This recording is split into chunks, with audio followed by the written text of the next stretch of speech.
voninahitra anao. Dia mametraka izao fotoana androany.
Lalako mazava tsy miakatra mihitsy ka ny lalako mazava ianao loliloko eo zany tena eo zany tsika mila mitandrina averintsika farany ao a tsy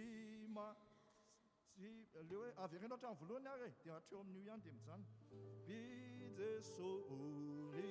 Jeso ny foko lasana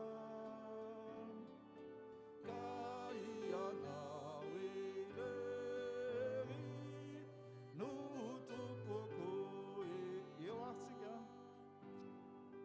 tsy manatahotra ianao no aroko ny lalako mazava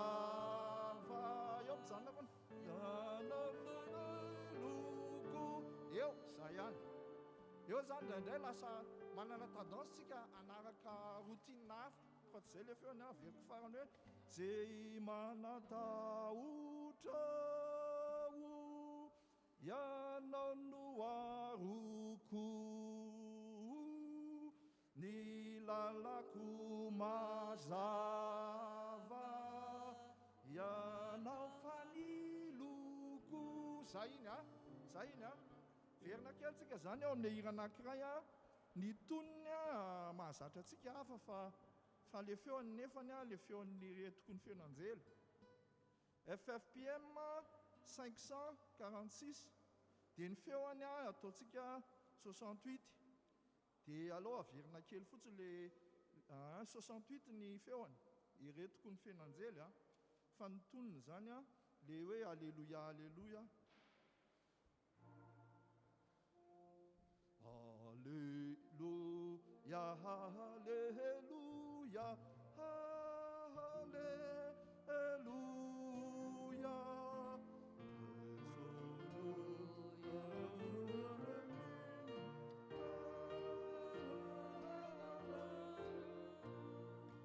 Za tsy rehefa tsy zay Alleluia, Alleluia, Jesu no mpamonjiko, Alleluia, afaka aneloko.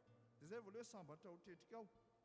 Io fotsiny zany eo amin'ilay hoe raha ohatra tsika mira ny retoko ny feon'anjely le hoe tianiny teny tsara eto izy zany hoe sambatra ho tretrika ao ny feo voalohany raha marina tsy mihira fa ny feo faharoa feo fahatelo baso le manao hoe entininy teny tsara eo amin'le hoe entiny na hoe sambatra hotraniao ireny lanitra eo zany mihira ny feo voalohany averitsika fotsiny lola izy izarantsika an'le tony alleluia alleluia Jesu no mpamonjiko alleluia alleluia afaka aneloko zay eo ary alleluia alleluia Jesu no mpamonjiko alleluia alleluia afaka aneloko eo le toava sambatra eo vao mira feo voalohany sambatra utretrika aireny lanitra alleluia alleluia Jesu no mpanavotra alleluia mpanavotra Jesu no mpanavotra alleluia alleluia Jesu no mpanavotra andiny faharoa feo faharoa alleluia alleluia lavora voreny fo alleluia alleluia Jesu no sosoloko toava afaka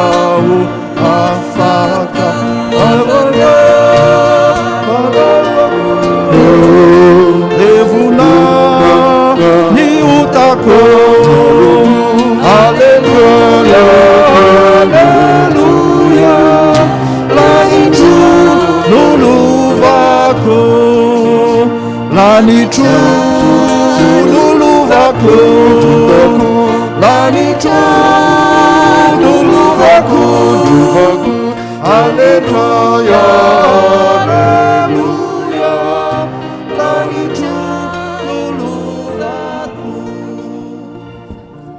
amin'ny folo sasany zao dia ajanontsika eo angambany dia mba tadiditsika tsara fotsiny ireo hira anankiroa ireo zany saotra tompo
manatitra ny fiarabanantsika rehetra amin'ny anaran'i Jesosy Kristy Tompo.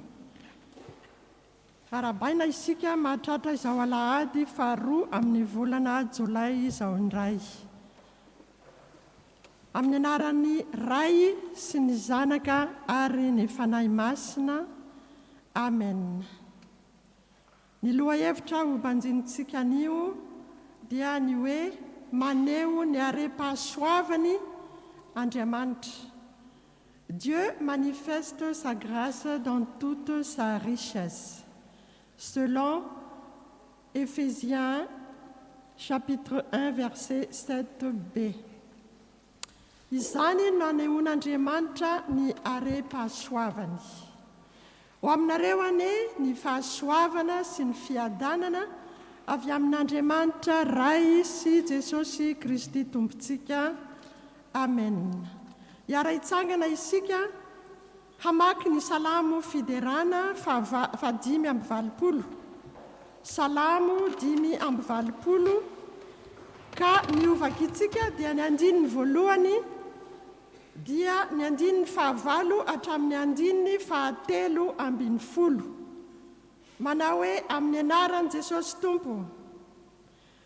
Tompo, maneho fity tamin'ny fitaninao ianao, efa nampidinao Jakoba avy tamin'ny fahababony.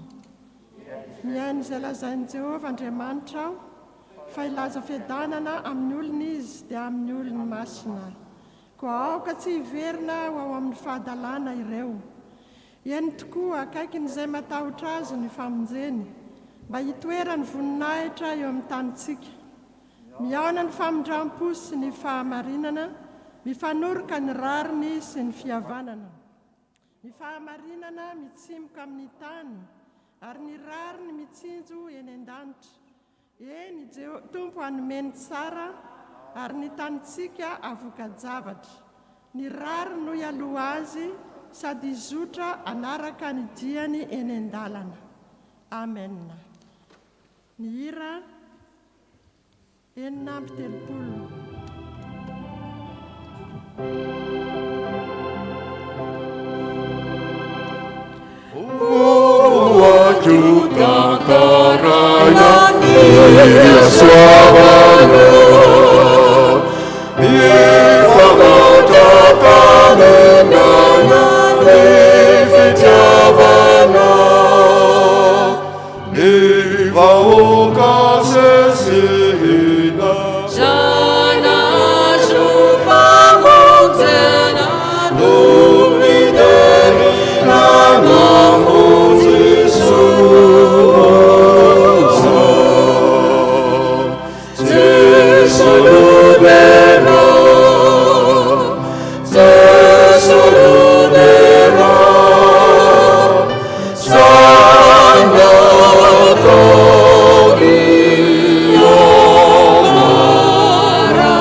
isika tompoko.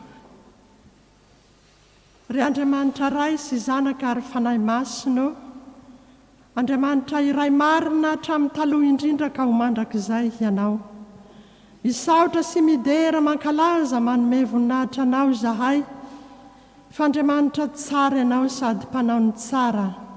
Ny fahasoavanao sy ny famindramponao tsy hita lany, izany mbola mahatoy izao anay ary ny tondranao anay indray eto amin'ity fitoerana masina ity, hanome voninahitra anao, satria Andriamanitra pahary ianao, Andriamanitra mamelona ianao, Andriamanitra manangana ianao, Andriamanitra manome fiainana mandrakizay ianao. Misaotra anao izahay, na dia amin'izao fotoana fialan-tsasatra izao ary mbola natokanao eto izahay, handray anjara avy aminao, amin'ny teninao, amin'ny fampaherezanao, dia midera sy mankalaza anao izahay, ary izany no mipololotra ao amin'ny fonay ankehitriny, satria manana ray izahay izay mikarakaranay ao amin'ny are-pahasoavany. Misaotra Tompo ô, misaotra anao izahay. Hatreo feno izao fotoana izao, ary mitenena aminay tsirairay avy, aka tsisy ho diso anjara amin'ny fahasoavanao izahay, na dia iray aza. Amin'ny anaranao Jesosy Kristy no angatanay izany vavaka izany. Amen. Mipetraka isika.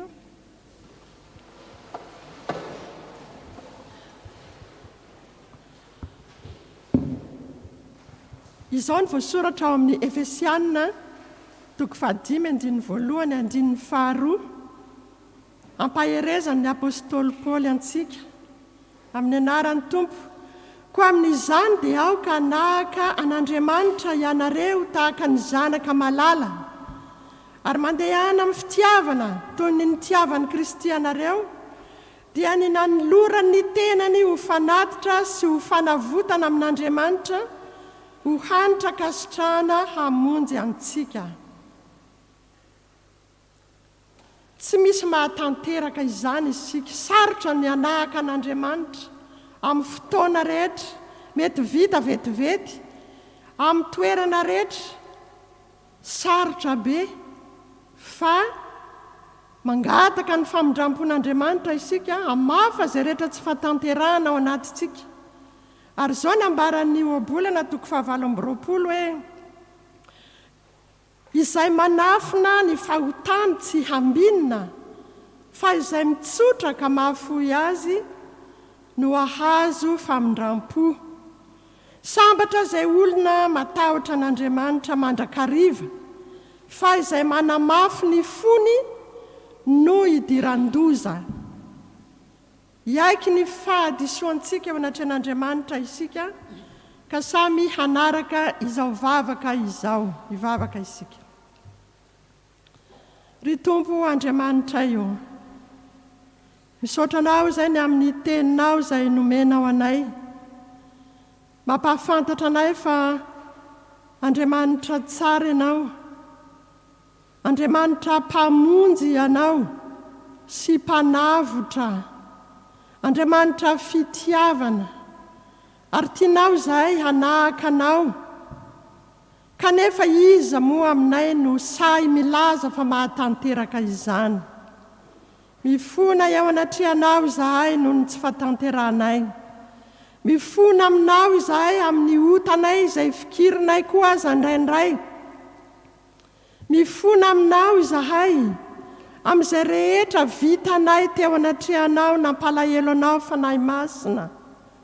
Meteza ankehitriny, hanadio anay Jesosy eo amin'ny ranao masina. Sasao madio izahay ho afa-keloka. Vonoy ny fahadisoanay Tompo ô, mba hahatonga anay handray ny teninao, ka hanjary fiainanao anay izany. Vonoy ny elokay rehetra, mba hahatonga anay hanana firaisana aminao, mba hahatonga anay handray ny fiainana be dia be ao aminao, dia fiainana mandrakizay. Misaotra anao izahay Jesosy, fa efa nentinao tamin'ny tenanao masina ny otanay rehetra, ary raha nitsangana tamin'ny maty ianao, dia manangana anay koa mba ho velona aminao, tsy ho velona ao amin'ny fiainana izao tontolo izao, fa ho velona araka anao Andriamanitra. Ampaherezo amin'izany ny fonay, ary tehirizo amin'ny finoana marina anao izahay, amin'ny anaran'i Jesosy Kristy Tompo mpamonjy anay no angatana izany. Amen.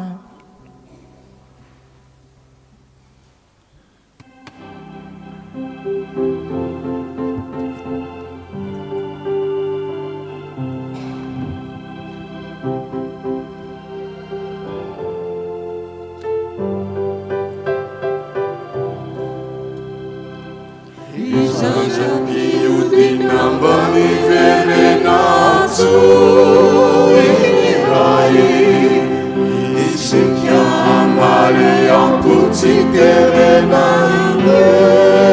trizai iaki farati marajani rafisitra rizai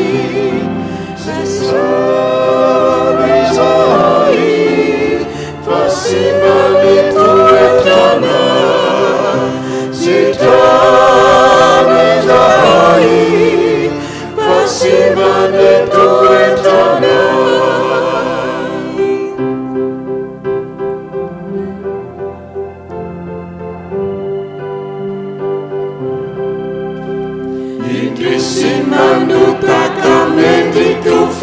si veri jahai nizajana dia nanukuni mati nai irayo tereu kadia vunteu mau zanakau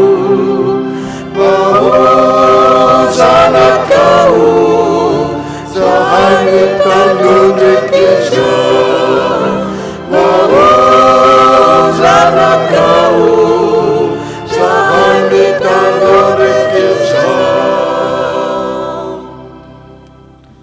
mitsangana riavana handray ny famelan-keliko izay atolotry ny tompo atsika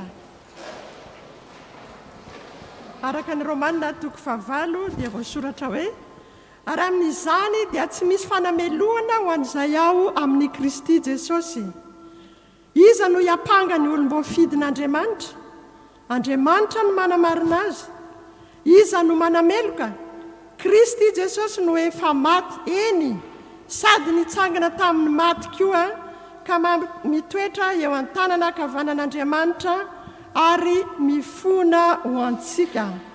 Koa amin'ny anaran'i Jesosy Kristy no hanambarana fahavoavelany elokareo. Amen. Midera ny tompo.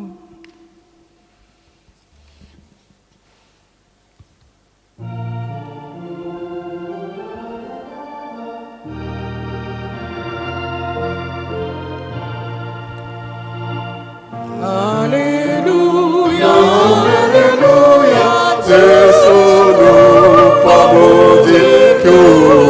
Alleluia, alleluia, akamileloko. Sambata utetikyau, sambata utetikyau.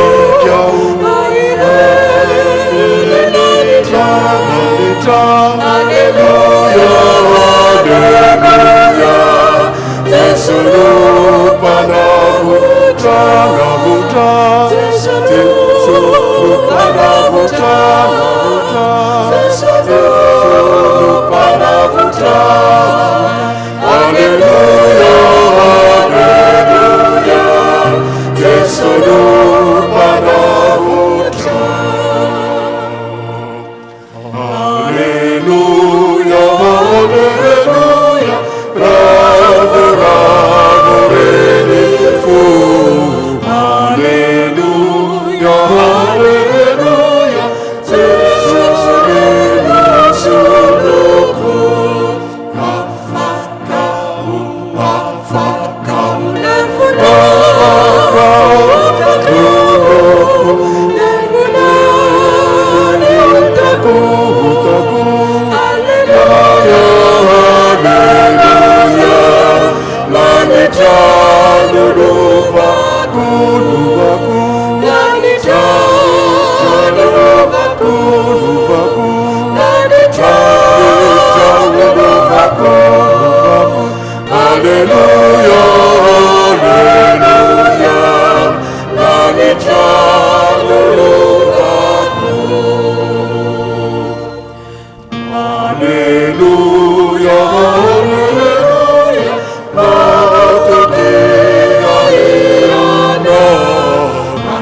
manona Jesu Tumpo mahatoky Jesu Tumpo mahatoky Ripaluta verio Alleluia Alleluia Raisuni famiglia Gabu Raisuni famiglia Gabu Raisuni famiglia Gabu Alleluia Alleluia Raisuni famiglia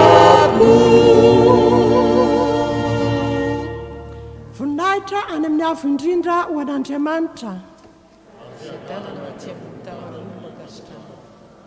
Mipetraka isika tompoko. Miditra eo amin'ny liturjian'ny soratra masina isika. Ny alohan'ny vavaka dia ny hira 491 faharoa sy fahatelo nataontsika ary dia miakatra ety ireo manana anjara.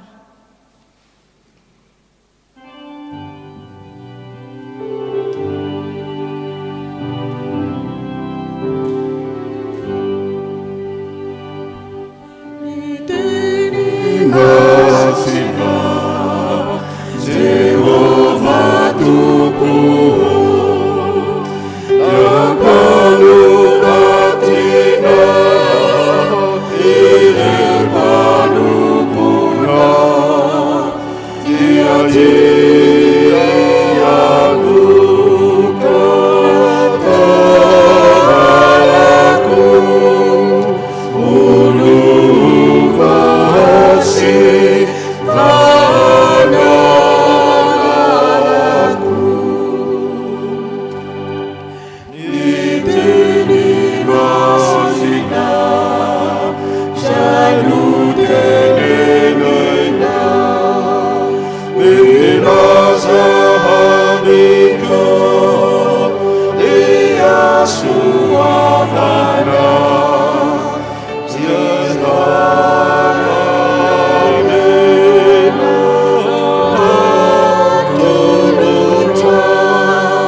Mbola velom-pisaorana anao ny fomam-pananay ry Andriamanitra rainay tsara indrindra ilay rainay be famindram-po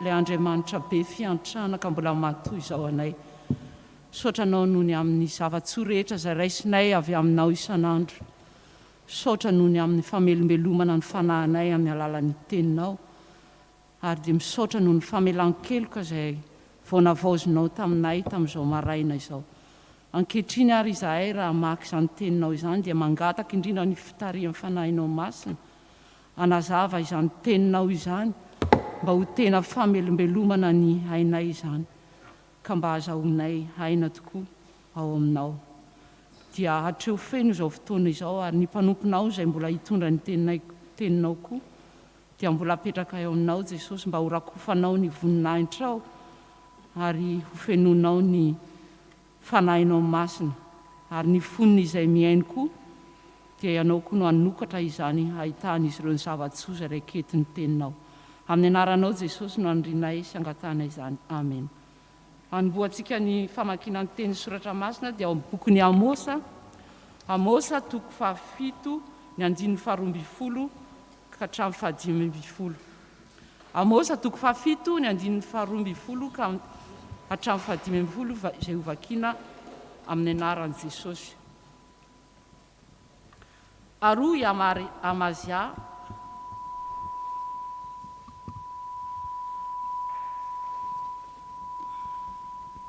aroa i Amazia tamin'ny Amosy. Ry pahita, andeha mandositra makany amin'ny tany Joda ianao, any ianao no hihinan-kanina ary any ianao no aminany.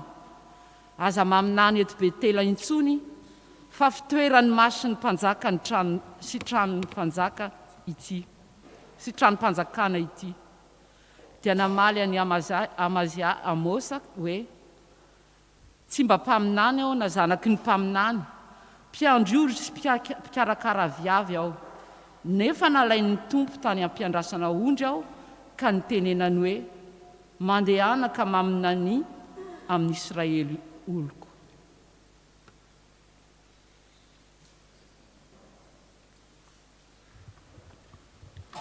Toizantsika ny famakiana ny teny soratra masina. Izany dia hitantsika ao amin'ny Efesianina. Efesianina toko voalohany, andininy 7 ka hatramin'ny 7. Efesianina toko voalohany, andininy 7 ka hatramin'ny 7. Amin'ny anaran'i Jesosy.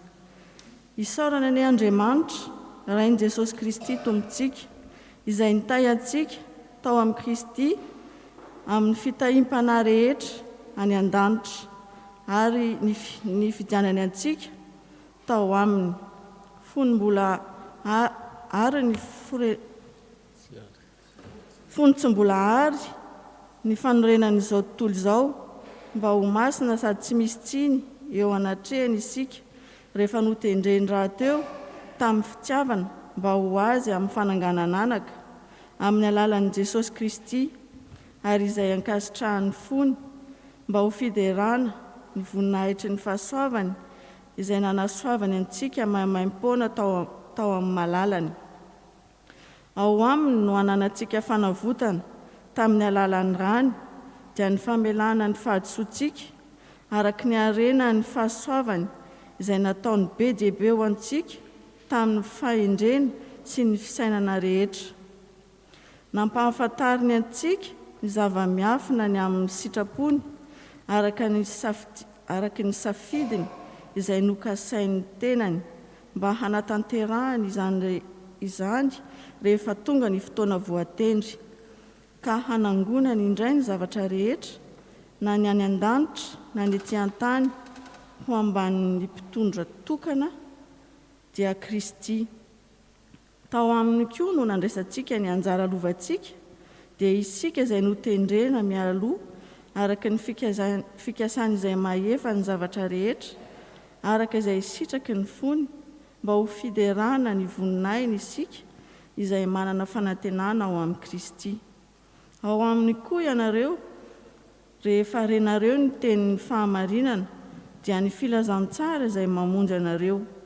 Eny, ao aminy koa ianareo, rehefa nino ka nasiana tombo-kase tamin'ny fanahy masina ary ny teny fikasana. Izany fanahy izany no santatry ny lovantsika ho amin'ny fanavotana ny olona izay nalainy ho an'ny tenany, mba ho fiderana ny voninahiny. Toizantsika ny vaky teny arak'izay voatondro, marika toko 9:7 ka hatramin'ny 7:10. Dia nantsoiny akeo aminy 12 lahy ary ny rany tsororoa, ka nomeny fahefana androka ny fanahy maloto. Ary izao no afatrafatra nataony taminy: aza mitondra na inona rehefa andeha, afa-tsy tehina, aza mitondra vatsy na kitapom-batsy na vola ao aposy, manaova kapa ary aza mitondra akanjo isoloana. Dia hoy koa izy taminy: izay trano ampandrosoana anareo no hitoero mandra-piala anareo ny tanàna, ary izay toerana tsy handraisan'ny olona anareo na tsy hainony anareo dia hialao, ka hitsahano eo ny vovoka avy amin'ny tongotrareo ho fiampangana azy. Dia lasa izy 12 lahy ary nitory tamin'ny olona fa hoe tokony hiala amin'ny toe-dratsy. Demony maro no noroahany ary marary maro no nosorany iloilo ka nositraniny. Isaorana neny tompo noho ny filazantsara. Isaorana neny tompo noho ny filazantsara. Eo ampitsanganana no anaovantsika ny 900.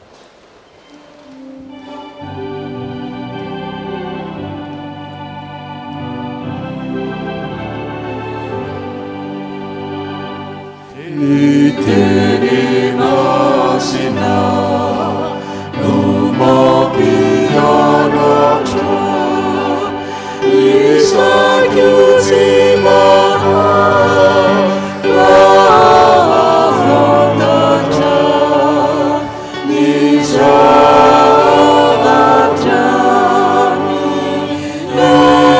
miafina zanomboany masofamana. Ny teny masina dia tsy mametiro izay ambarane tsy misy tsirodo na levonaza katia izarehetra ariza. Mbola hiaraka hivavaka isika. Ny sainay tokoa tompo tsy atakatra, tsy ahafantatra ny zava-miafy ny fahasoavanao. Raha tsy eo ny fanainao masina, manokatra ny vavahady-sainay, manokatra ny fiainanay, ahafahanay mijery izany teny izany araka ny fijerinao. Koa ampio zay tompo, ary ezaka koa izahay mba hifantoka am'izao fotoana zay ianao mihitsy no miteny amin'ny alalan'ny mpanompo tsy mahasoa. Ianao no miteny ary ho tanteraka tokoa fa zay lazainao dia tsy maintsy ho to. Raha hitonga hizara fiadanana ianao dia ho tanteraka aminay tokoa zany fiadanana zany. Ny amin'ny fiainanay isam-batan'olona, ao amin'ny tokantrano, amin'ny fiangonana ary indrindra ao amin'ny fiarahamonina, zay mandalo ady safotra, mitebiteby ny olona, mitaitaina, misy tsy miaona intsony mihitsy. Zao fotoana izao indrindra tompo no tena ilanay zany fiadanana zany. Ilay fiadanana zay tsy azony izao tontolo izao raisina satria tsy hitana fantana. Nefa ianao rery no afaka manome izany ho anay ary tombony lehibe ho anay izany. Tsy fatiatoka mihitsy no mahatonga anay eto, fa tianao zay fidinao manokana mba higioka izany ary hizara izany koa amin'ny hafa. Nitenena tompo araka ny fombanao. Amen. Afaka mipetraka isika.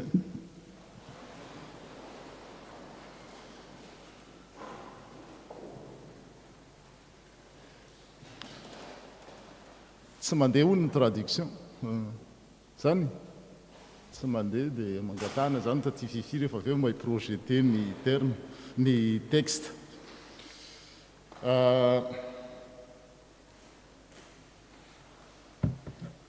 Tokotokony tamin'ny taona 80 taorianan'i Jesosy dia nisy lehilahy anankiray tao Andavaka. Vers l'année 60 après Jésus-Christ, il y avait un homme qui était littéralement dans un trou.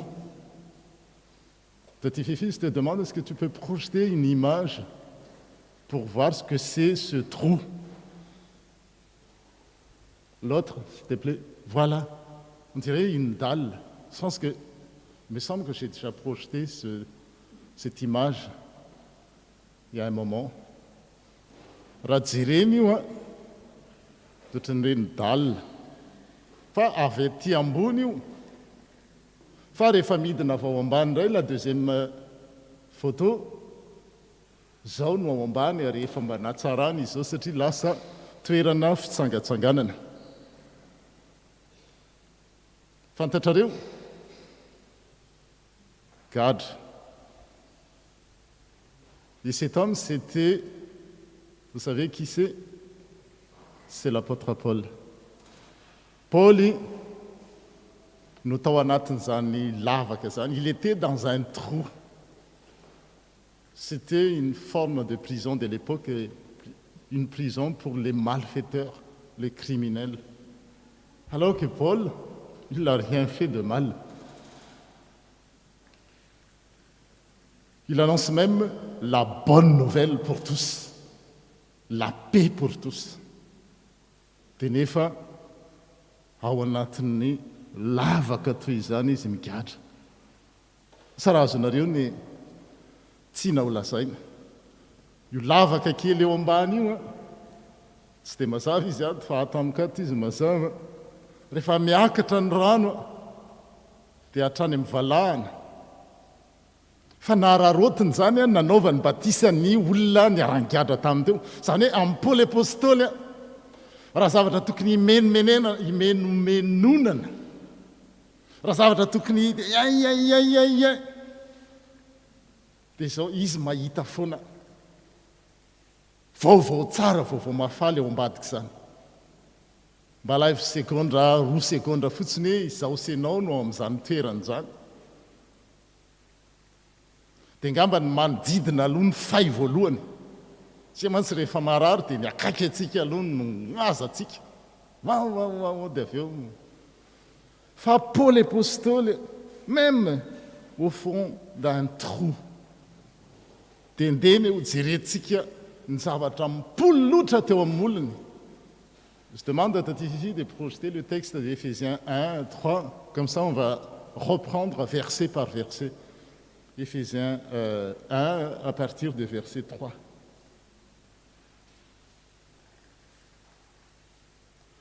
Io fehezanteny io a, io andininy fahatelo ka hatramin'ny fahaefatra ambin'ny folo izay novakina tamintsika teo io dia fehezanteny anankiray c'est une phrase. Fa rehefa adika amin'ny teny frantsay na amin'ny teny malagasy a dia zao tsy maintsy lava be satria manana lanjany lehibe ny zavatra voalaza zao. Il y a vraiment une sorte de sens profond. Louange à Dieu. Amjema de ankalazaina anela i Andriamanitra sady rainy Jesosy Kristy tompontsika. Ankalazaina.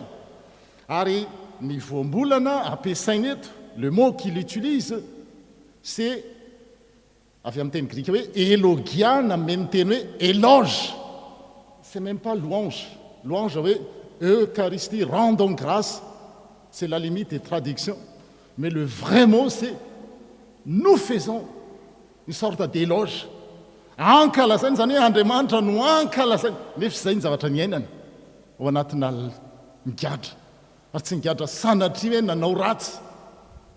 Fa nigadra noho ny fitoriana ny filazantsara azontsika vakiana ao amin'ny Efesianina toko fahatelo andininy voalohany zany toko fahaefatra andininy voalohany.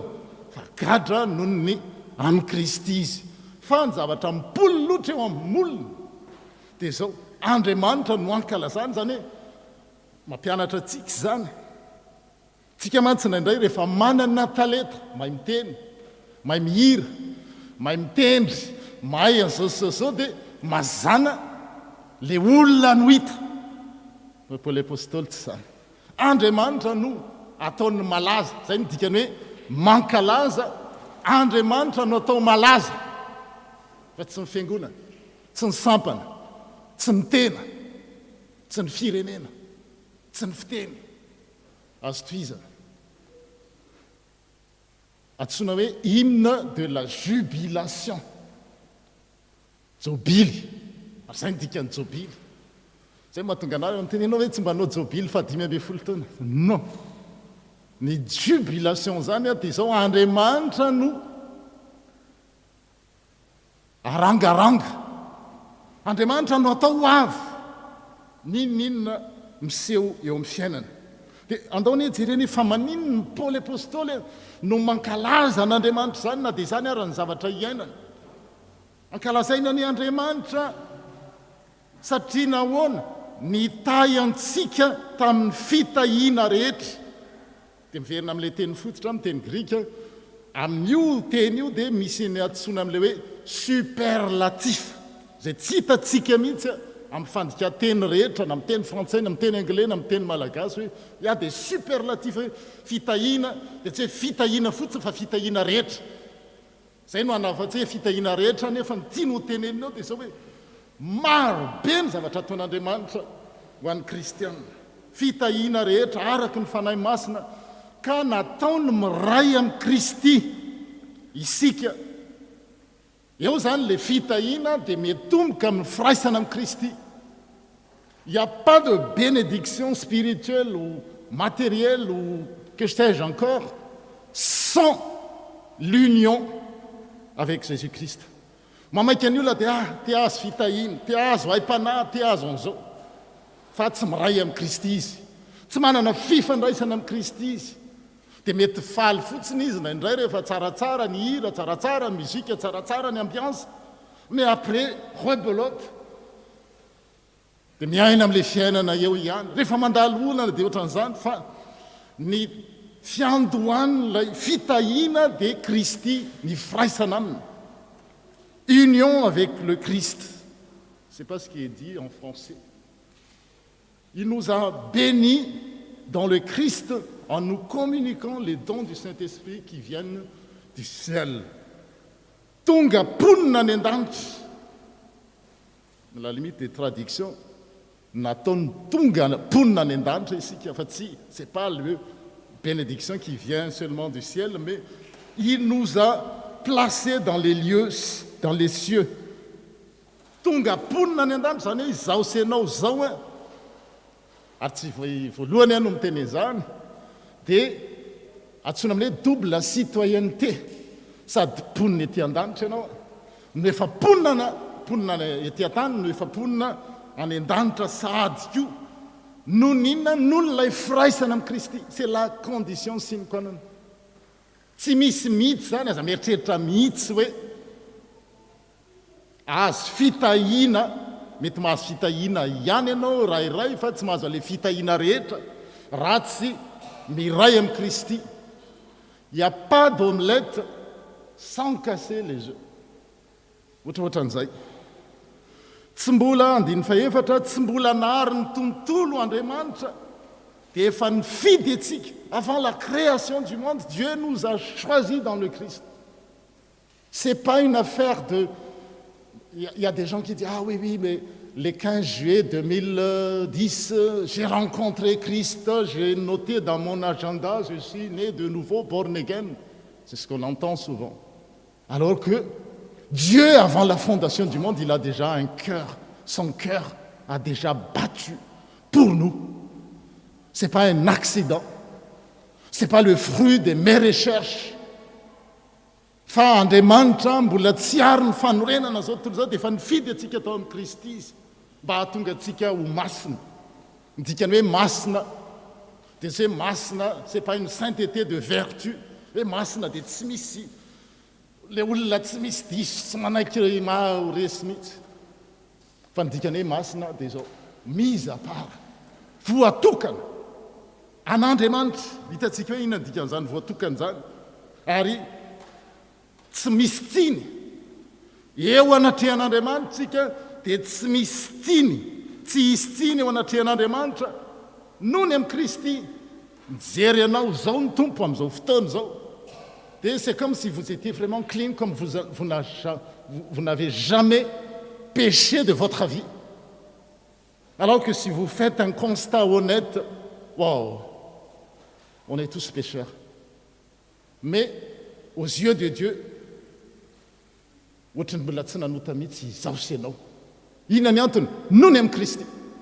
Zay mahatonga amin'ny Paoly apôstôly na dia mazana ihany ary le ariam-pigadrana ary rehefa mijery ny zavatra nataon'andriamanitra izy jesy be loatra ny zavatra tsara ataon'andriamanitra eo amin'ny fiainana tsy misy tsiny eo anatrehan'andriamanitra noho ny fitiavany atsika natokan'andriamanitra isika mba ho azy andininy fadimy depuis toujours il a voulu que nous devenions ses fils par Jésus-Christ natokan'andriamanitra isika mba ho tonga zanany amin'ny alalan'i Jesosy Kristy zany hoe vahoaka voatokana mise à part ho an'ireo mba natrika ny étude biblique dia miteny izany hoe nous sommes tous propriété privée de Dieu fantatra rehefa manana propriété privée manana villa manana trano reny dia misy hoe propriété privée interdiction donc personne ni le diable ni Satan ne peut ravir entre les mains de Dieu. Pourquoi? Parce que nous sommes tous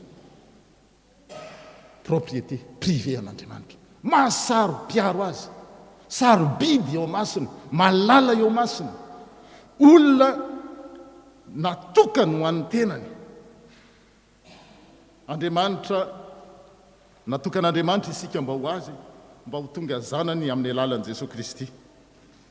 Dia izay amin'ny andininy fahaenina verset 6 mahatonga ny Paoly apôstôly isaky miteny hoe chantons la gloire de Dieu. Isaorantsika an'Andriamanitra, mipololotra ny fisaorana an'Andriamanitra pour la grandeur de ses bienfaits. Isaorantsika an'Andriamanitra ne zany zavatra zany nomeny antsika maimaim-poana, tsy natakalo, tsy amidy vola satria tsisy avidy izany koa, tsisy atakalo an'izany koa, fa nomeny maimaim-poana. Aiza no anomezany an'izany maimaim-poana? Amin'ny alalan'ny zanany. Zany hoe le firaisana amin'i Kristy dia zava-dehibe. Ao amin'ilay zanany no anomezantsika maimaim-poana zany zavatra zany. Andininy fahafito, par son sang, ny rana fonjanany, raha lazainy eto dia tsy hoe narana. Filaza mantsy hoe ny rana latsany teo amin'ny asijaliana dia ohatrany hoe naratry izy fa ao amin'ny baiboly ny hoe raha dia milaza aina fahavelomana sy fahafatesana, zany hoe maty teo amin'ny toerantsika izy ary velona ho atsika. Zay ny dikany. Ka izay no nahazahoantsika fanavotana dia ny famelana ny fahadsoantsika. Tena hoe zany zavatra ataon'Andriamanitra zany tena hoe be dehibe. Andininy telo fotsiny zay dia efa hoe tsy tatsony ny ilazana azy. Izany no nanehoan'Andriamanitra ny are-pasoavana. Le thème d'aujourd'hui, lohahevitra an'io. Izany no nanehoan'Andriamanitra ny are-pasoavana izay natosany be dia be tamintsika ka nahazahoantsika ny fahendrena mampahalalana feno. Ny fidiko mihitsy reto dikateny ombonany reto satria miezaka mampiseho an'le hoe superlatif amin'le texte izy hoe izany no nanehoan'Andriamanitra ny are-pasoavana. Izy tsy miteny ny fahasoavana fa are-pasoavana. Ary natosany. Tena rehefa manome Andriamanitra tsy manome hoe tapatapany na kokaposy. Zavana dia jerena le kokakokany ihany dia ino nomena. Fa atosany, mitobaka. Zao avy hanome fiainana, dia fiainana be dia be. Jamais Dieu nous donne à moitié. Et même il a donné le plus précieux de sa vie, c'est son fils. Fa indraindray tsy azontsika zany, adinotsika zany, variana mijeny an'le Paoly apôstôly raha variana an'le lavaka sy le troty eo dia maty areto, mijaly areto ohatro. Adinony zany rehetrarehetra zany. Izany no nanehoan'Andriamanitra ny are-pasoavany. Natosany be dehibe tamintsika nahazahoantsika fahendrena, fahalalana, feno. Tsy hoe fahalalana tapatapany, fahendrena tapatapany, fa feno, plénitude. Nampahafantarin'Andriamanitra antsika ny tsy ambaratelo. Là, quand on parle de mystère, tsy ambaratelo dia tsy hoe zavatra afepenin'Andriamanitra fa c'est son projet, le dessein de Dieu. Ny tetikasany, ny planiny, ampahafantariny, tsy ampahafantariny an'ny olona rehetra, fa nampahafantariny ho an'ny olona izay miray amin'i Kristy. Ka tsy ho fantatry ny olona mihitsy zany raha tsy manana fifandraisana amin'i Kristy. Ary izay mahatonga ny conflit indraindray no amin'ny tokantrano, amin'ny fiangonana ohatran'izao, satria misy mahafantatra ny projet an'andriamanitra, misy tsy mahafantatra fa mijery amin'ny fijery amin'ny maha-olombelona.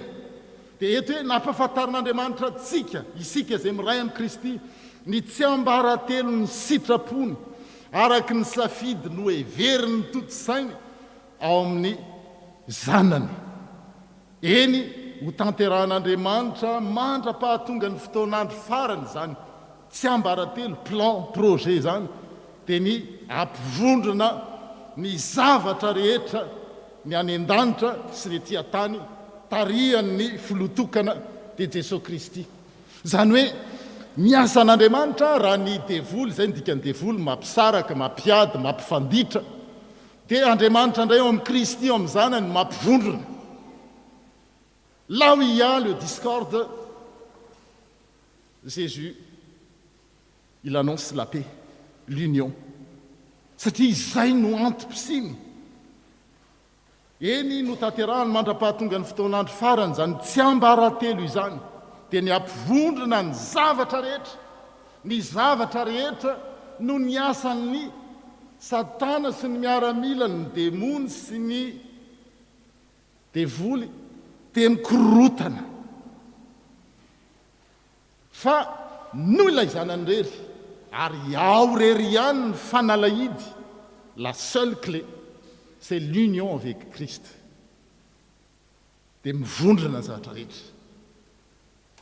Ary tsy zavatra rehetra hoe ety an-tany ihany fa ny hatrany an-danitra koa, araky ny vavaka izay nataontsika, vavaka nampianarin'ny tompo.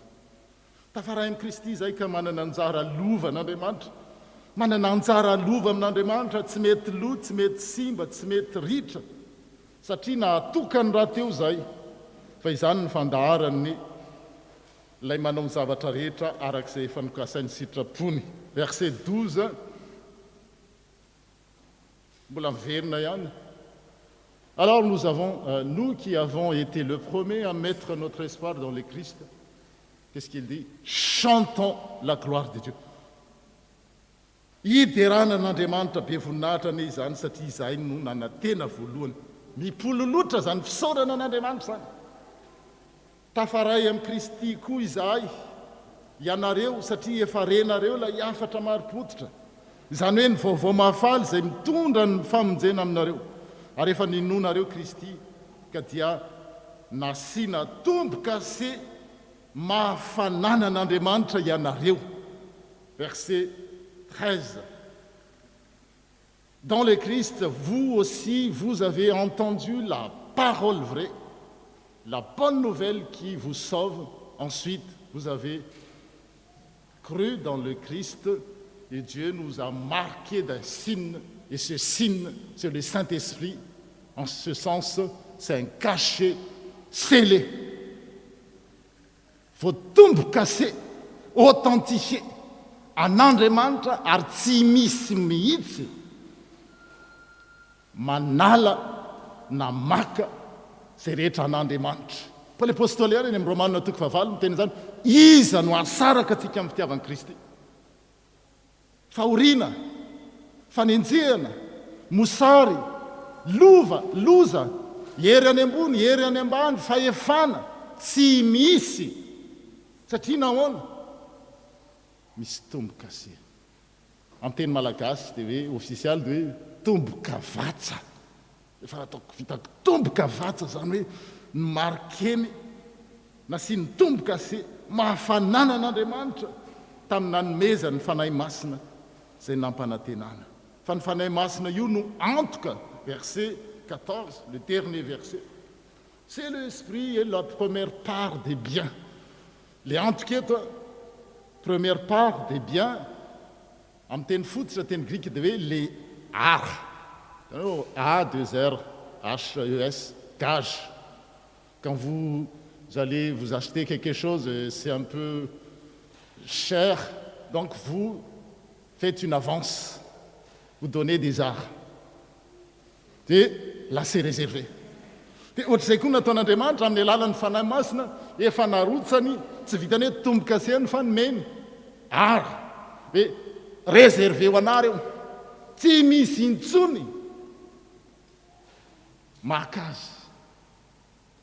dia ny amaranany azy an'le verset 14 io dia zao mbola mipilolotra ao am-bavany ihany hoe alors chantons la gloire de Dieu malgré les difficultés qu'il traverse. dia raha ankalazantsika n'Andriamanitra hiderahantsika ny voninahitr'Andriamanitra ne izany zavatra zany ary izany ry havana no tsy maintsy ary tokony ho fantatry ny kristianina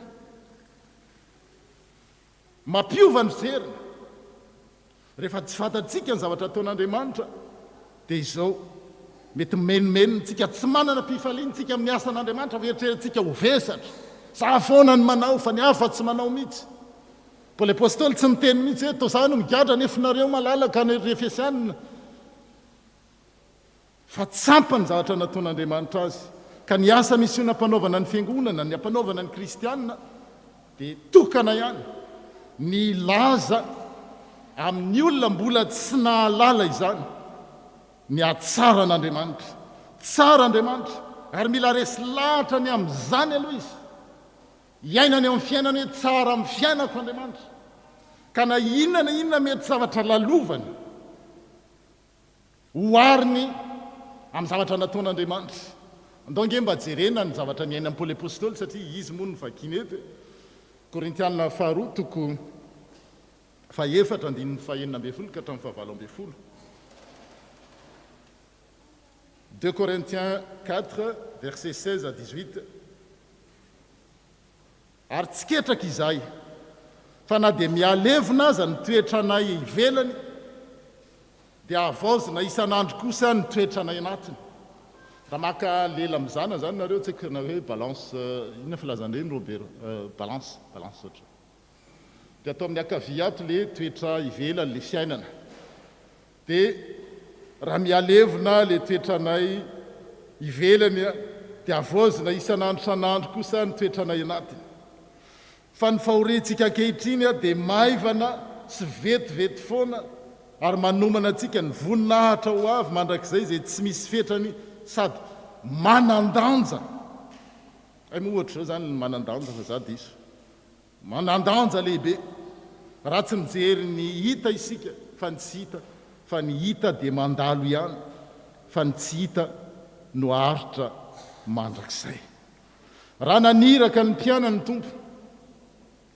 natsony akeo aminy 12 lahy dia ny ilazan'izany atsaran'Andriamanitra ny atsaran'ny Kristy zany no ny atsony azy miantsony akeo aminy ny 12 lahy ary ny rany tsororoka nomeny fahefana androka ny fanahy maloto ny miantso ny olona tsirairay izao senao ary ny marque zany antso zany dia ny baptême le baptême c'est le signe de l'appel de Dieu et c'est pas le signe de la réponse de l'homme.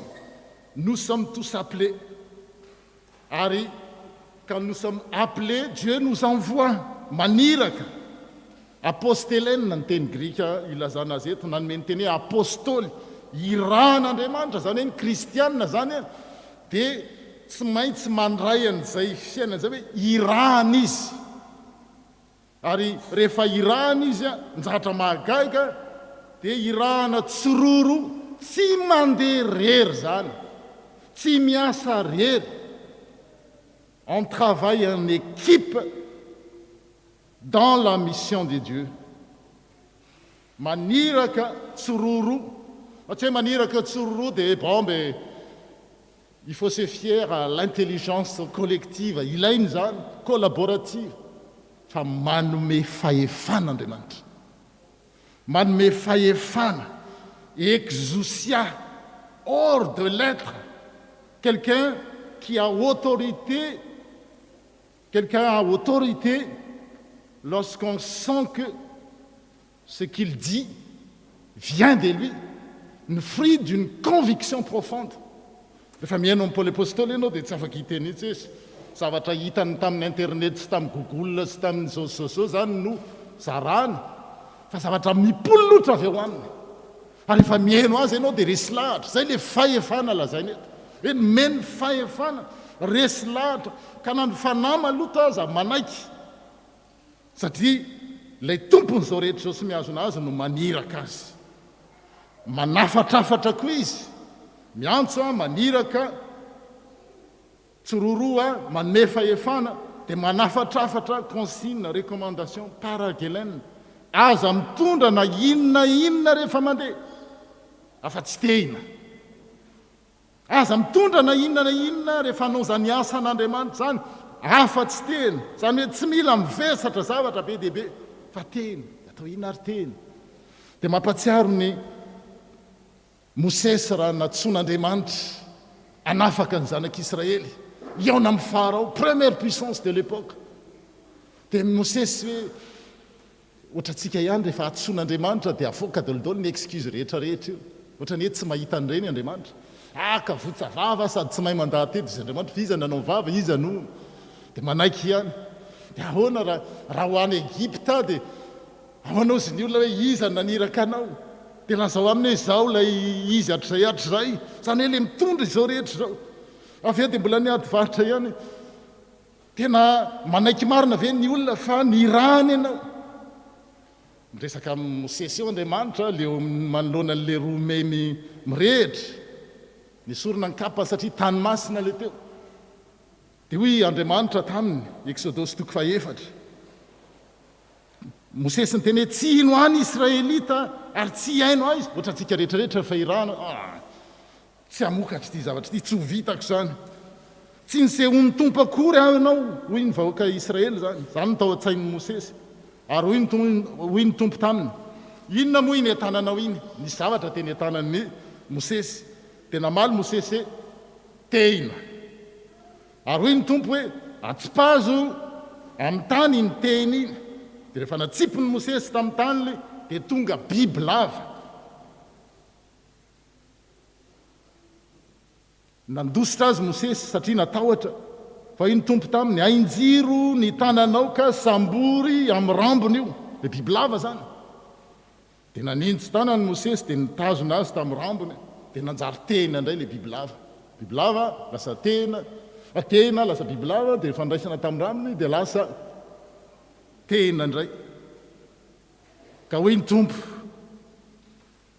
izany dia mba hatonga ny Israely zany atoky fa efa niseho taminao zany hoe le tena dia manambara ny fisehoan'Andriamanitra hoe nahazo iraka izy missionné mandaté pour légitimité à faire le travail raison pour laquelle quand on institue mifidy olona tsika dekona lo olona dia raisy tanana manambarany zany tsy zavatra miforonony zany ino mampisy hoe olona nisehoan'Andriamanitra olona natsoan'Andriamanitra olona nirahana ary olona nirahana dia mahay miara-miasa amin'ny hafa nomena fahefana mahazo consigne zany olona zany mpino zany tahaka Mosesy na Farao matanjaka tahaka n'inona ary dia zao miorooro eo anatrehan'ilay Andriamanitra maniraka azy tsy manoloana ny Mosesy tahaka asy ianao fa Mosesy dia zao solombavan'Andriamanitra ambassadeuran'i Kristy olona natsoina ny rahana mena fahefana ary nahazo consigne hoe ny zavatra teneniko no ataonao fa tsy hanao zay tianao atao ianao tadiditsika ny tantaran'i Mosesy inona zava-mahagaga tsy nataon'Andriamanitra taminy fa rehefa nanao zavatra mahagaga betsaka dia lasa mibotsina izy Andriamanitra hoe kapoy io vatolampy io dia izy tamin'ny teny hoe tivy dia amoaka rano zay no nahatonga Mosesy tsy niditra tany amin'ny tany Kanana satria nitehitra tamin'ny tenany ka le tena dia fieteherana tanteraka amin'Andriamanitra hoe ny asa atao dia Andriamanitra no manoro hoe zao no ataonao zao no tsy ataonao ary amin'izany fotoana ilazana ny filazantsara izany itoriana ny filazantsara izany dia aza manao hoe inona no sotroanay inona no hoaninay inona no tafianay fantatry ny rainareo zay maniraka anareo zany fa tokony ilainareo ary izay trano ampandrosoanareo Jesosy dia hitohery mandra-pialanareo amin'izany tanàna zany Luka 4 dia miteny toy izao 5:10 zay verset parallèle ao amin'izay trano hidiranareo dia milaza aloha hoe fiadanana ho amin'ity trano ity ny mpitoron'ny filazantsara zany ny kristianina ny fiangonana dia natsoina hizara fiadanana fa tsy loza raha misy zanaky ny fiadananao dia hitoetra ao amin'izany ny fiadanana tonononareo fa raha tsy izany dia hiverina aminareo ihany ny fiadanana manaraka izany strano izay marary ka laza hoe efa tonga ny fanjakan'andriamanitra efa akaiky ny fanjakan'andriamanitra strano ny aretiny vatana saina fanahy fahefana men'andriamanitra ny mpanompony izay irahany zany fa saingy izao kosa izay ihany nataony amin'izay tanàna hidiranareo ka tsy mandray anareo dia makanesy eny amin'ny lalambe ka laza hoe ny vovoko ny tanànanareo aza izay miraikitra amin'ny tongotray dia ahitsanay ho anareo nefa aoko ho fantatrareo fa efa akaiky ny fanjakan'andriamanitra lazaiko aminareo fa moramora kokoa amin'ny sodoma amin'izany andro zany no amin'izany tanàna izany izany hoe ny mpanompon'andriamanitra natsoina hizara fiadanana anasitrana anala zay rehetra fatotra ao zay mantsy ny atao hoe demonia mamatotra amin'ny fomba maro isan-karazany fa ny olona tsy mandray zany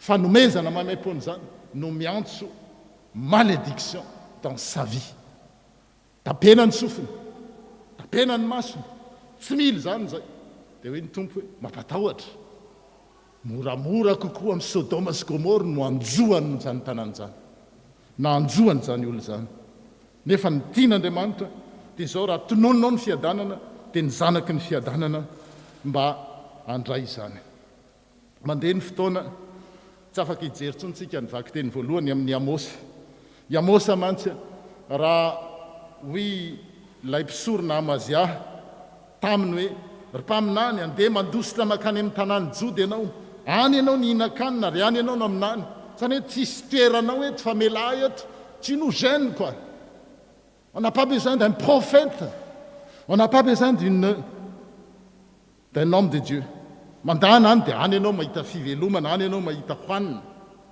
aza aminany eto betela intsony fa fitoera masin'ny mpanjaka eto c'est notre plate-bande tranom-panjakana ity dia namaly any amazia mosa hoe tsy mpaminany eo nazaraky mimpaminany zany hoe tsy le héréditaire reny zany hoe mpaminany dadabe dia mpaminany ohatran'izao dia lasa ohatra zao fa mpiandriondry sy mpiarakara viavy aho mpamboly sy mpiopy aho nefa nalainy ny tompo natsony ny tompo tany ampiandrasan'ondry aho ka nyteneny hoe mandehanaka maminania amin'ny Israely ka enoy ankehitriny ny tenin'ny tompo zany ny atao hoe mpaminany dia izaho sy ianao zao olona natsoin'Andriamanitra on n'est même pas né prophète mais Dieu nous appelle c'est la conséquence de l'appel de Dieu qui nous fait de nous prophètes envoyés de Dieu pour annoncer la bonne nouvelle.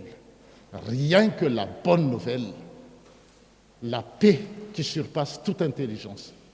Mais si les gens reçoivent cette bonne nouvelle, la paix de Dieu rentre dans leur vie. S'ils refusent, c'est leur problème. En refusant la paix, ils reçoivent la malédiction. Zany hoe tsy maintsy mizara roa foana zany eto amin'ity na ianao mandray dia sokatra amin'ny fiainanao ny fiadanana mihidy ianao ohatran'izany hoe mivaravarana sy masoandro io hidinao ny varavarana tapenanao masonao tapenanao ny sofinao tsy Mosesy tsy Amosa tsy mpianatra Jesosy ny tapeninao fa le Andriamanitra maniraka azy dia ao maizina foana ianao ao amin'ny atsika iraparapo anatin'ny aizana nefa ny projet d'Andriamanitra, j'ai un projet non pas de malheur pour vous, mais un projet de bonheur. Et souvent, l'humanité est à côté de la plaque. Dieu, il toque à sa porte. Zany nataon'i Jesosy ry Jerosalema impiry aho no te ambombanao tahaky ny fambombany reny akoho eo ny zanany eo ambany elany fa tsy mety. Isika izao dia natsony tompo andray izany ary izara izany ho amintsika neny fiadanana. Amen.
Misaoran'Andriamanitra isika riavana amin'ny teny pasoavana izay nampitondrainy ny mpanompony ho antsika androany.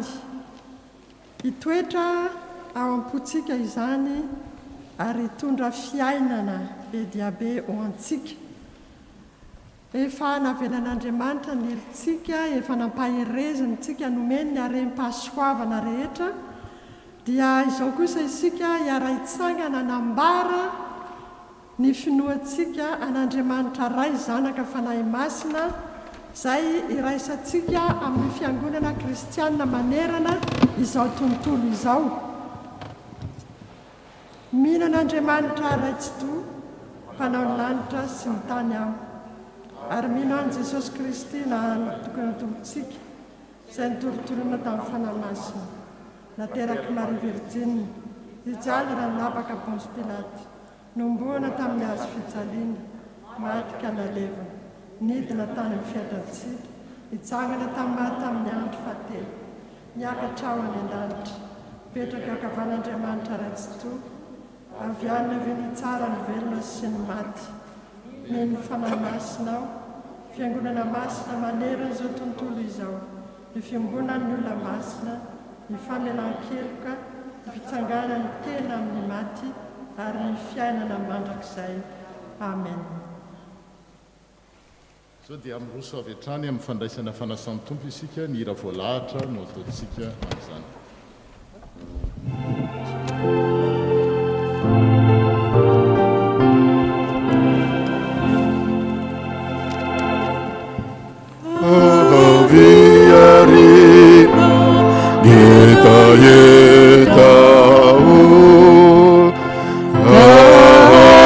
Dia makamu ifu Maindrumi sirayu veluna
Riavana izany hira izany tokoa no antsony tompo avy areka manarana-po satria mivelatra manoloana antsika ny latabatra masina izay manambara ny fanasan'ny tompo ho antsika ary ny mpandray fanasan'ny tompo rehetra na mandalo na reo izay mitoetra dia asain'ny tompo amin'izany koa aoka isika hizara ny fiadanana ho amin'ny akavanana sy ny akavia tsy mifandray tanana fa mba mifampijery ho aminao ny fiadanan'ny tompo aminao fiadanan'ny tompo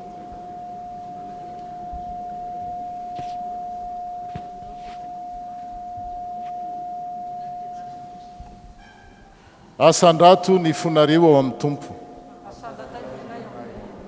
aoka hoderaintsika ny tompo Andriamanitra eny tokoa mendrika hoderainy ianao tompo ny amin'ny zavatra rehetra nataonao lay Andriamanitra mandrakizay ny maizy ianao satria mahefa ny zavatra rehetra ianao fifalinay ny mitsokanao ianao izay namorona ny zavatra rehetra ho amin'ny fahalavrariana sy ho amin'ny fiainana tonga lafatra ianao izay nanafaka anay tamin'ny fanandevozana ny nina endrika izany fanandevozana izany mba hahafahanay manompo anao amin'ny kahalalahana sy amin'ny mpifaliana amin'ny alalan'i Jesosy Kristy tomponay ka amin'ny fotoana rehetra sy amin'ny toerana rehetra no hivetesanay ny hira ny lanitra izay tsara tokoa sy mahafinaritra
iaraka ivavaka angataka ny fanahy masina ry tompo rainay any an-danitro mba hampombay ny fanahinao masina ka hiasa aminay mba hatsiarovanay ho tafaray marina tokoa amin'ny tena amin'ny rano Jesosy Kristy tomponay eto ampandraisana ny mofo sy ny kapoaka eny amin'ny alalany sy miaraka aminy ary ao aminy dia ho anao andriamanitra ray tsy to ao amin'ny firaisana amin'ny fanahy masina ny laza sy ny voninahitra rehetra ho mandrakizay mandrakizay amen. Hozarana amintsika ny tena sy ny rany Kristy ireo mpandray fanasan'ny tompo zany dia mijoro ary rehefa voazara izany a dia hipetraka isika mandritra ny anaovantsika ny hira 4 sy 900. Thank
raha teo am-pisakafoanana izy ireo dia nandray ny mofo i Jesosy. Koa rehefa nisaotra izy dia novakiny tanatony ireo mpianatra.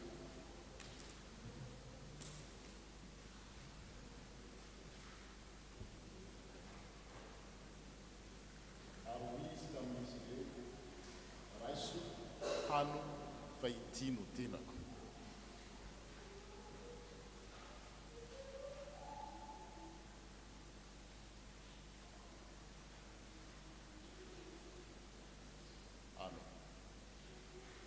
Ary nandray ny kapoaka izy, koa rehefa nisaotra dia natolony azy ireo ka nataony hoe misotro amin'ity ianareo rehetra fa ity no rako, dia ny amin'ilay fanekena vaovao izay ho alatsaka ny rehetra ho famelan-keloka.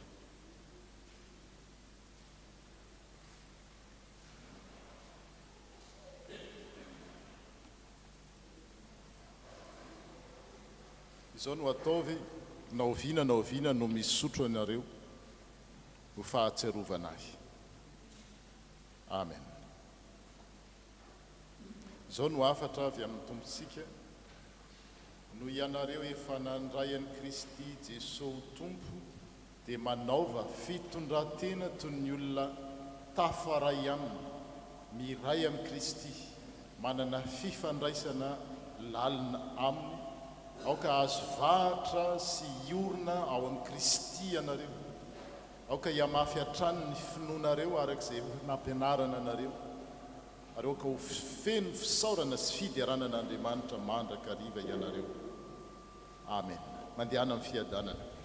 9:9 no ataontsika amin'ny fanatazana ny kapoaka sy fanomezana ny rakom-pisaorana izay fotsika.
Miarabetsika indray amin'izao alahady mifaraka amin'ny 10 volana Jolay izao.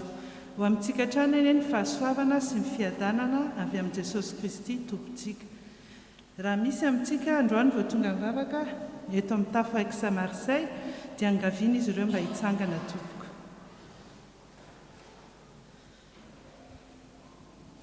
Dia faly mandray nareo ny tafo Aix Marseille. Raha mandalo moa nareo manao vakansa dia miala sasatra tsara. Raha tokoa hipetraka dia ny tompo omba anareo amin'ny fikasana rehetra. Ny fiangonana Aix Marseille dia vonona trany handray anareo dia misaotra tompoko ny ekipa accueil dia anantona anareo amin'izao fotoam-pivavahana izao dia tonga soa tompoko. Miaraba ihany koa an'ireo zanak'ampelezana izay tonga mamangy amin'izao fotoana izao. toy izao indray ary ny fandaharam-potoanantsika. Ny fotoam-pivavahana dia isaky ny alahady maraina amin'ny 10 ora sy sasany. Ny fanajan'ireo fepetra dia arahana trano, ny fisoratananarana, ny fanajana ny elanelana iray metatra ary ny fitondrana ny masika. Ny fampitana ny fotoam-pivavahana koa dia mitohan-trany amin'ny Facebook sy ny Zoom. Ny fampianarana ny soratra masina, ny katekimène ary ny sekoly alahady dia miato mandritry ny fotoam-pialan-tsasatra. Ny fotoam-pifoazana koa dia miato kely amin'ny asabotsy izao fa mitsohy foana mandritry ny volana Jolay sy Aogositra noho ny mifankalany isan-keritaona ny fotoam-pifoazana. Ny gropy ASB no miasa mandritry ny volana Jolay ary anjara ny sampana mafy no miandraikitra amin'ny fanadiovana ny fiangonana ny asabotsy sy alahady izao ary any sampana SVK ny asabotsy 23 Jolay. Fampatsahivana kely momba fahadiovana tompoko.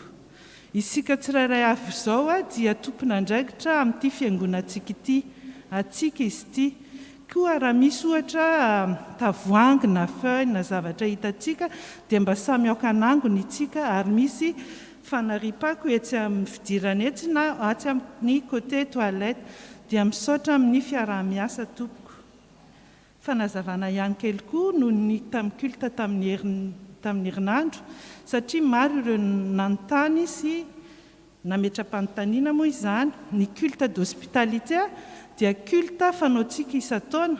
Tamin'ny herintaona moa ny ato noho ny Covid ary talohantsika tsy nanana fiangonana ka tany Aix foana ilay izy ny natao, izany hoe ny première semaine mois de juillet zany dia tsika Marseille no mandray. Tany Aix ilay izy ny natao satria tsika tsy nanana fiangonana. Dia ny pasteur any Aix, pasteur Gilles Daudet no mandray ny fotoam-pivavahana, pasteur kosa miala sasatra. Dia inverse indray rehefa mois d'août, ny première semaine de mois d'août, isika Aix Marseille mandray, dia ny pasteur Gilles Daudet zany vacances, culte iarahantsika amin'ny vazaha izy io. Ka amin'ny mois d'août, ny première semaine mois d'août, 1er août raha tsy diso, dia any Aix zany tsika no mivavaka ary pasteur atsika no manao ny fotoam-pivavahana. Dia ialana tsiny raha nisy tsy fahazavana kely. Vaovao avy amin'ny sampana SLK. Andao hiaraka hianatra ny tenin'Andriamanitra isika amin'ny asabotsy 17 volana Jolay izao. Ny lohahevitra dia ny fampandrosoana ny fiangonana. Ny ray aman-dreny mpitandrina Jeannot Randrianandrasana no anazava ary arahana fifanakaloza-kevitra. Ny toerana dia eto amin'ny eglizy Vialara manomboka amin'ny 4:00. Misy fiarahana manao barbecue aorian'ny fotoana ka aoka samy mitondra hena, atono sy ranom-boankazo sotroina manasa anao tonga mirarso ny birao. Vaovao avy amin'ny sampana fifoazana. Amin'ny talata 17 volana Jolay izao manomboka ny isan-taona fifoazana FPMA faharoa amby telopolo, édition faharoa amby telopolo ka hatramin'ny 17 volana Jolay. Ny thème dia ny fanjakan'i Kristy eo amin'izao tontolo izao izay mpiodina no feno fankahalana araky marika fahatoko 7:7 fa naaiza no menatra sy ny teniko amin'ity taranaka sady mijangajanga ny manoty ity dia homenatra azy kosa ny zanak'olona raha avy amin'ny voninahitry ny rainy mba amin'ny anjely ny masina. Ny fandaharana dia toy izao. Ny talata 17 volana Jolay dia fotoam-pivavahana fanokafana manomboka amin'ny 4 araky ny mifototra amin'ny marika toko voalohany 5:12 ka 5:15. Ary avy eo ny alarobia dia mandritra ny herinandro dia misy fampianarana atao manomboka amin'ny 4 sy amin'ny 7. Ny alarobia dia basé ny antson'ny fanjakan'Andriamanitra araky ny marika toko voalohany 1:1 ka hatramin'ny 2:20 ary ny hariva dia miainga avy amin'ny famantarana ho amin'ny teny. Ny alakamisy ny amin'ny 4 dia ny thème ny zava-miafy mivoana fafy araky ny marika toko 4. Ary amin'ny hariva amin'ny 7 dia ny tontolo ny faharatsiana sy ny herin'ilay mpanjaka. Araky ny marika toko 4:5-30 ka hatramin'ny toko 5:7-7.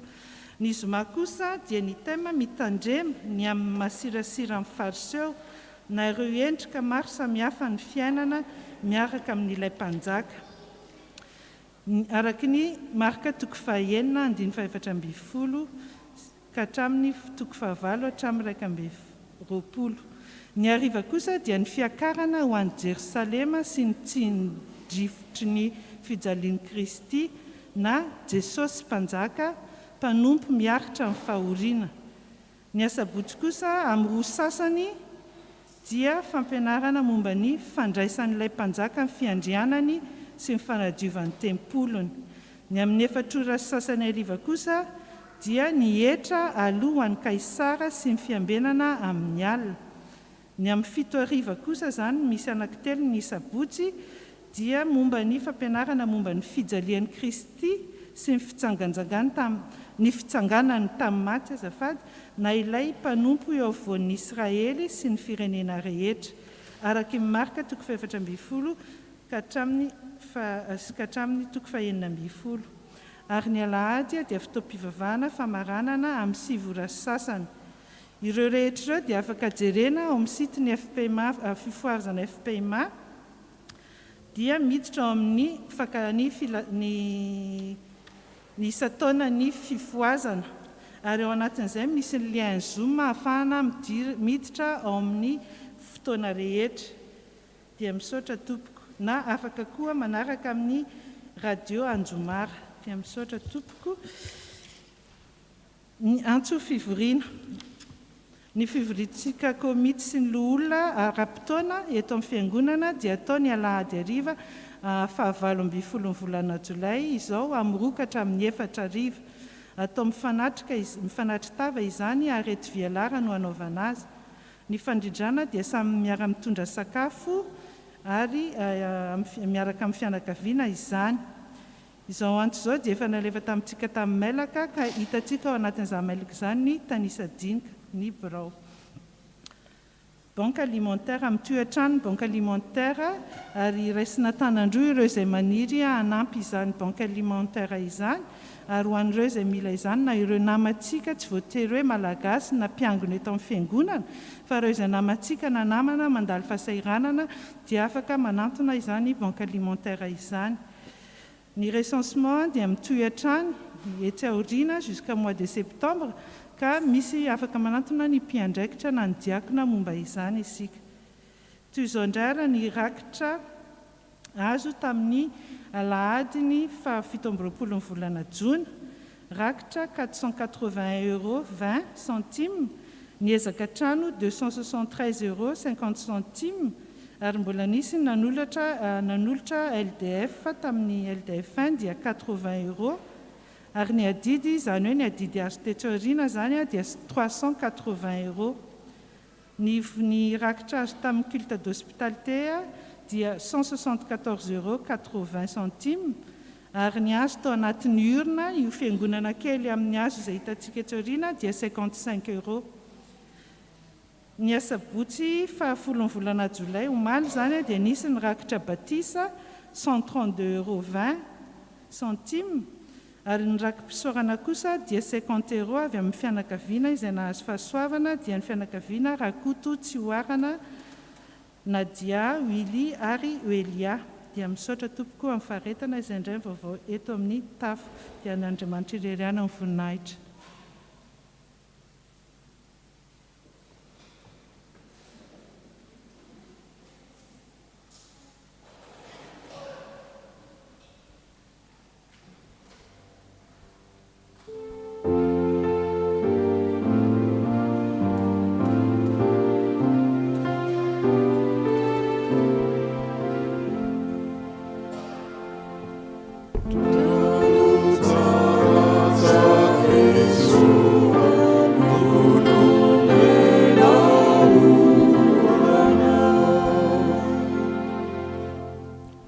Iara-mivavaka isika ataoko. Andriamanitra, misaotra amin'ny trano ary misaotra noho ny olona izay tonga androany. Eo afoanay ianao Andriamanitra, ary mahatsiaro hitantarany zanak'Israely tany Ezipta fahizay. Tao anatin'ny fahababoana no niteny ianao tamin'ny Farao manao hoe avoay ny oloko hanompo ahy. Mila toerana manko Andriamanitra, mila fahafahana ny miaona sy manompo anao.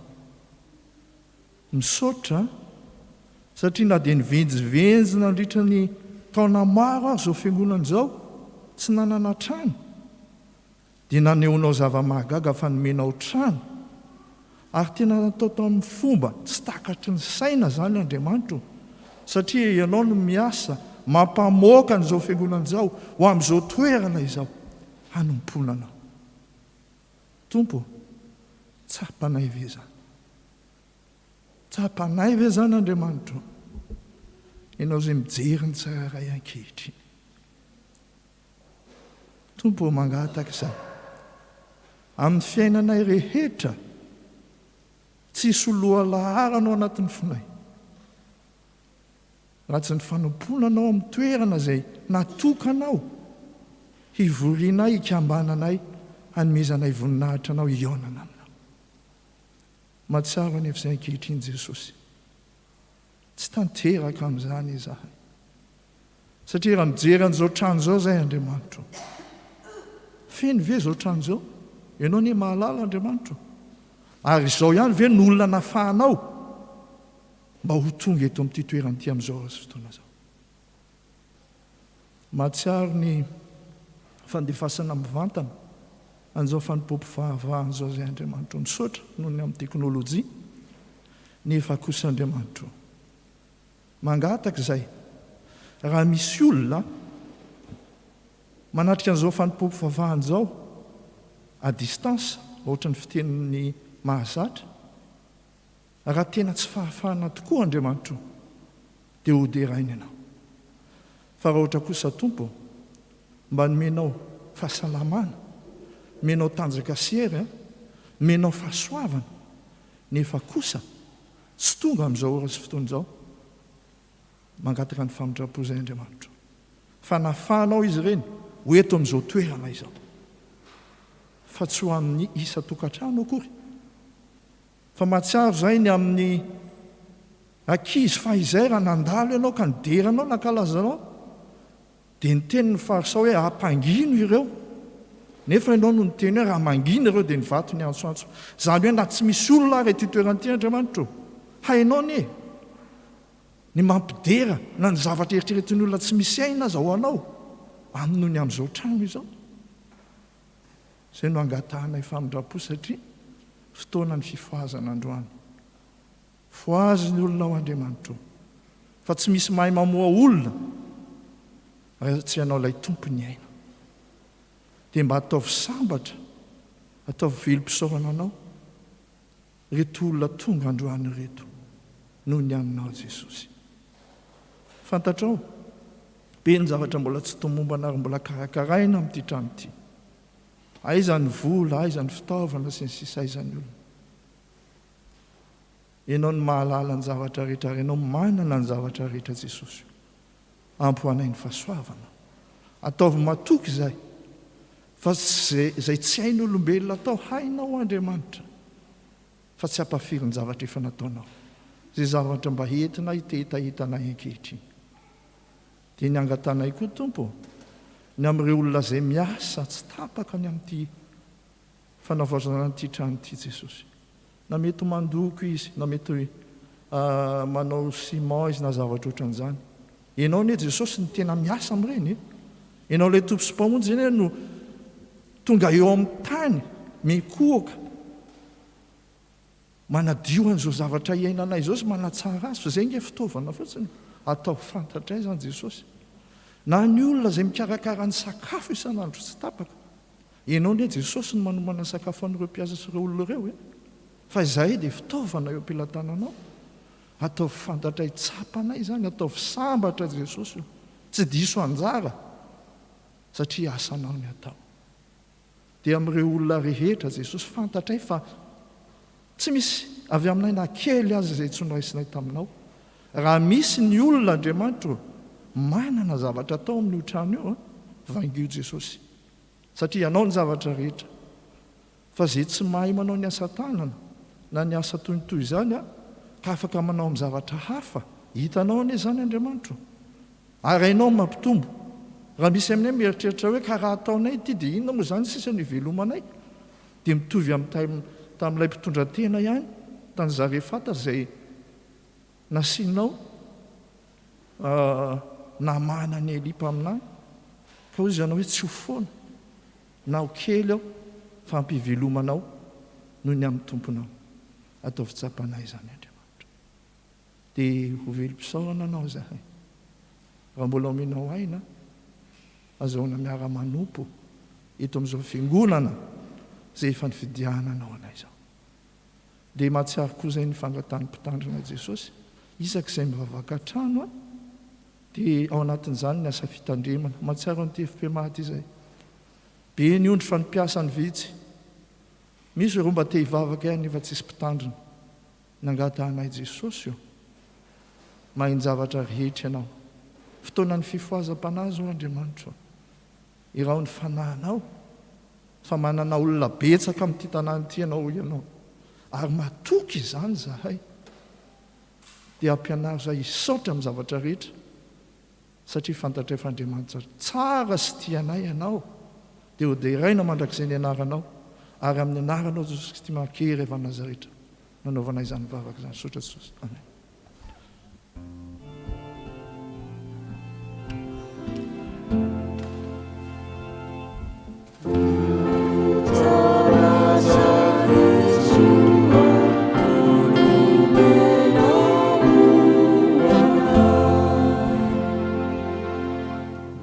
Amin'ny rakim-pisaorantsika ny hira voalahatra no atao amin'izany 465.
iaraka hitsangatsika notrandraikitra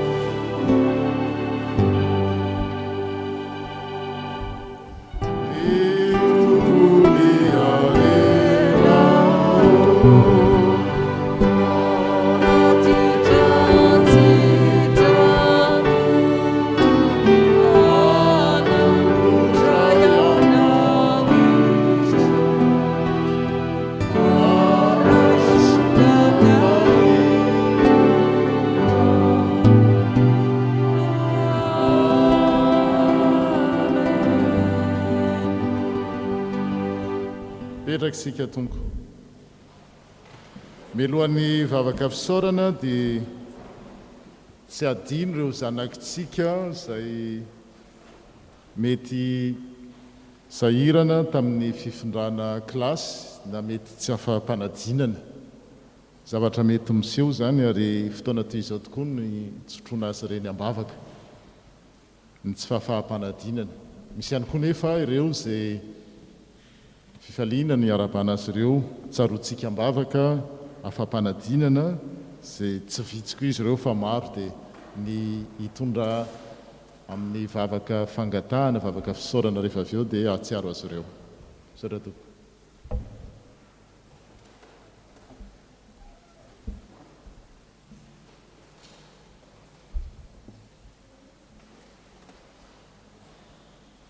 iary vavaka tsika tompoko sotranao zay Andriamanitra ray sy zanaka ary fanahy masina ao fa notao aminao tonga eto amin'ity trano fiangonana ity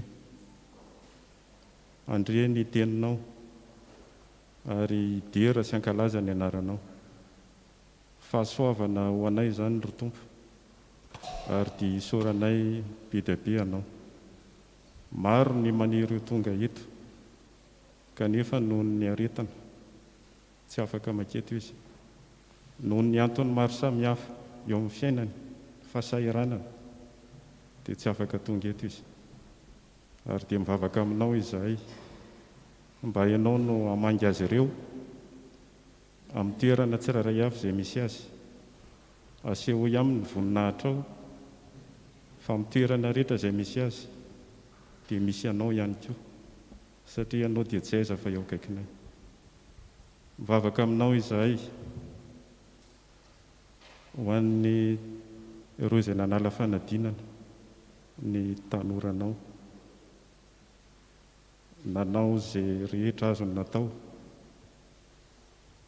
kanefa tsy nahomby teo amin'ny fanadinana ianao Andriamanitra mahafantatra ny fotoana zay omenao ny tsiraray avy na amin'ny fifaliana na amin'ny fahoriana eny fa na dia amin'ny eseka azo dia fa alalana avy aminao daholo zany ny angatahana aminao Jesosy eo dia ny ampaherezanao any ireo izay nandalo tsy fahombiazana fa tsy eo akory ny farany fa zay tafita no arabaina dia ny angatahana aminao tompo dia ny ampaherezanao azy ireo anohy hatrany miezaka rehetra zay efa nataony ary ho an'ireo izay afampanadinana dia hisorananao ary atao feno fisorananao ny fony satria nateo aza niezaka nataony kanefa ianao ny tsy nomba azy dia tsinotsinona izany ka dia midera sy mankalaza ny anaranao tompo miarafaly ihany koa amin'izy ireo amin'ny fahombiazana izay nataony ary ianao no atanteraka ny fikasana rehetra ny amin'ny fanohizana ny fianarany mba ho totosa soamantsara mivavaka izahay ho an'ireo izay tsy salama na aminay izay tonga eto na ny amin'ny hopitaly na ny an-trano ianao no hanasitrana ianao no mela heloka vavaka izahay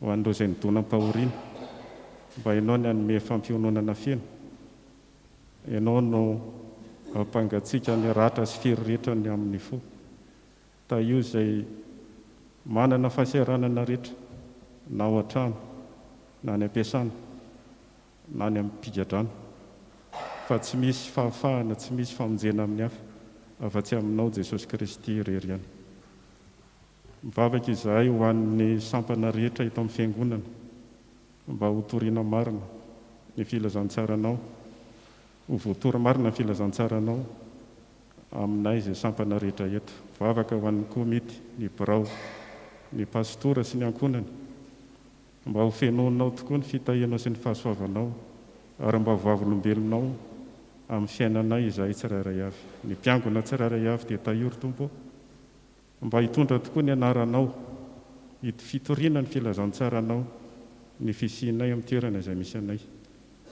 Mahatsiaro ambavaka izay ny fotoam-pifoazana izay atao amin'ny herinandro, mba ny fanainao masina no hiasa ka hamoa ny olona rehetra izay andry sy hanaraka izany fotoana izany. Mahatsiaro ambavaka izay ny fivorian'ny komity amin'ny alahadierina, mba ny ianao fanahy masina ho ny taridalana anay amin'ny asanao rehetra izay atao. Maro ny zavatra tiana aingatahana ry Tompo, ianao no ameno ny banga rehetra, ary tahio ny fiainanay rehetra mba ho fiderana sy voninahitry ny anaranao. Izany vavaka izany dia farananay amin'ny vavaka nampianarinao manao hoe: ranay izany an-danitra, masina ny anaranao, tonga ny fanjakanao, taona sitraponao, dia amin'ny tany tahaka ny an-danitra, mevana ny izay nasaza ao, ary manelahy ny elokay, tahaka namelanay izay menaka taminay, ary izay mitondra ny afakapanao, manao fanay amin'ny ratsy, hanao ny fanjakana sy ny hery, ary ny voninahitra mandrakizay. Amen. Iaraka hitsangantsika amarana ny fotoana, milohan'izany nefa dia andray ny tsodrano avy amin'ny Tompo afatra sy ny tsodrano. Aorianan'izay dia ny hira voalahatra no ataontsika. Mifahararika misikina fahamarinana, mitafiny rariny ho fiarovatratra, kiraroy ny fahavononam-panahy avy amin'ny filazantsara ny fihavanana ny tongotrareo. Amin'ny toe-javatra rehetra na inona dia tany ny finoana ho ampinga, fa izany no ahazonareo mamono ny zanatsika rehetra mirehatra alefan'ilay ratsy. Raiso ny famonjena ho fiarovan-doha ary ny tenin'Andriamanitra ho sabatry ny fianahy. Fiadanana aneo an'ny rahalahy sy ny rahavavy amin'ny Kristy, ary fitiavana mba amin'ny finoana avy amin'Andriamanitra raisy Jesosy Kristy Tompo. Ny fahasoavana anie ho an'izay rehetra tian'i Jesosy Kristy Tompontsika amin'ny fitiavana tsy mety levina. Amen.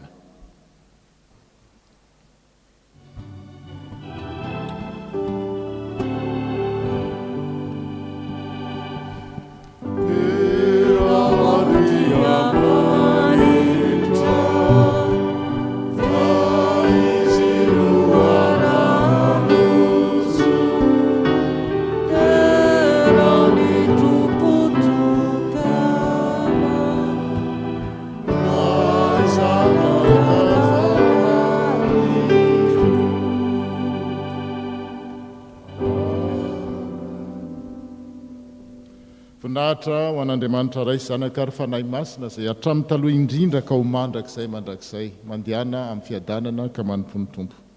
Isaorana ny Andriamanitra. Bonne semaine à toutes et à tous. Mirary fialan-tsasatra sambatra ho an'ireo izay andeha sy izay efa any am-pialan-tsasatra.